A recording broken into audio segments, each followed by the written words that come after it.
At noon, we have another one of the matchups I was talking about earlier. We got Duke, who's 6-2, traveling number 5 Miami, who's 8-0. Miami favored by 21 points on ABC.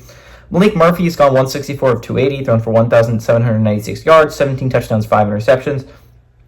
Star Thomas has had 151 carries for 681 yards and 5 touchdowns. And Jordan Moore has had 34 catches for 451 yards and 4 touchdowns.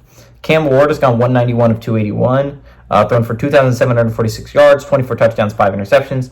Damian Martinez has had 93 catches for 529 yards and 8 touchdowns. And Xavier Restrepo has had 43 catches for 710 yards and 6 touchdowns. Miami is 13-5 against Duke all time. Last game did go to Duke in 2022, and Duke has won 3 of the last 5, weirdly enough. And Mario Cristobal is 0-1 against Duke in his career at Miami. You know what I was talking about earlier? It's like there's not a lot of technically great matchups on the slate, right? Like you have 2 matchups between 2 ranked teams, and those are both massive for playoff implications. Obviously, Ohio State, Penn State's going to get a lot of attention, but SMU, Pitt is arguably just as important for playoff implications over there. Duke Miami's kind of one I think is going to slip under the radar, mainly because Miami's a 21-point favorite at home.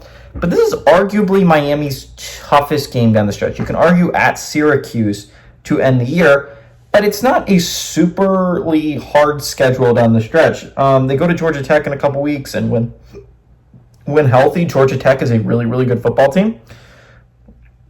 And they have a chance to pull off the upset there, but it's more like sneaky matchups for Miami down the stretch. They don't have a really tough matchup left on their schedule. They didn't really draw one in the ACC either. They were able to avoid Clemson, Pitt, and SMU, weirdly enough. They did have to draw Virginia Tech, that's their only loss so far in conference play, and absolutely Virginia Tech is still in this conversation. We're going to talk about them the Hokies a little bit later.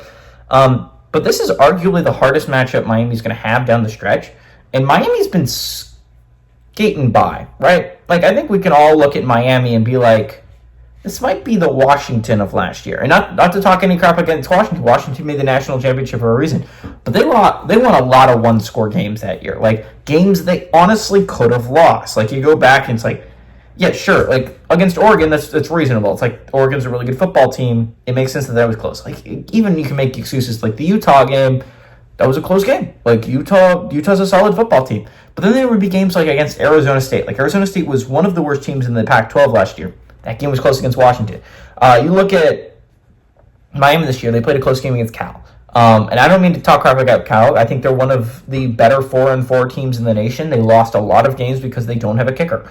They are 0-4 in conference play. Like, just by the metric of success this year, that's not a very good football team that you eked by. And honestly, maybe you shouldn't have eked by. You had a 24-point deficit. It looked like Cal was going to win that game pretty handily, and Miami found a way to come back.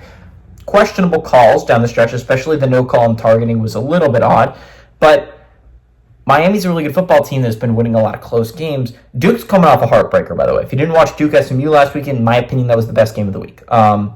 Duke was +6 in turnovers and found a way to lose that football game, and it's because their kicking game was bad.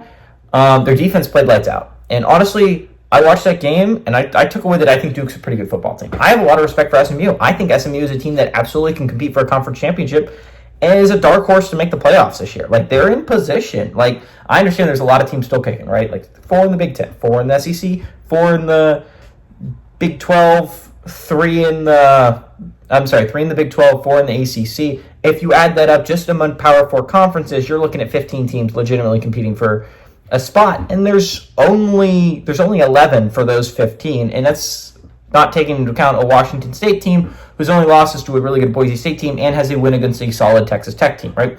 Like, that's not even taking the Washington States into account of the world for an at-large bid. Or Army or Boise State, if Army finishes undefeated and Boise State only has 1 loss, I think there's an argument both of them should make the playoffs. Duke has looked really solid early and unfortunately ended their season with an elimination game last night. I don't see them getting back in the ACC race, and I'm going to think it's very hard for them to get back in the playoff picture, but I think this is a very big game for them. Manny Diaz, the head coach of Duke, if you didn't know, was the head coach of Miami for the longest time, and he was fired. This is a great revenge game for Duke, and honestly, I think we see a shocker in the early window. I'm going to go a little bit upsets this week because I think there's a lot of upset opportunities. I like this one. I think this is a large spread, way too large of a spread, realistically speaking. I think Duke is a solid team. They have looked good so far this year. Again, they're 6-2 for a reason. Manny Diaz has picked up right where Mike Elko left off. This is a good football team, and I like them to go on the road and pull off the shocker. I like them to beat Miami.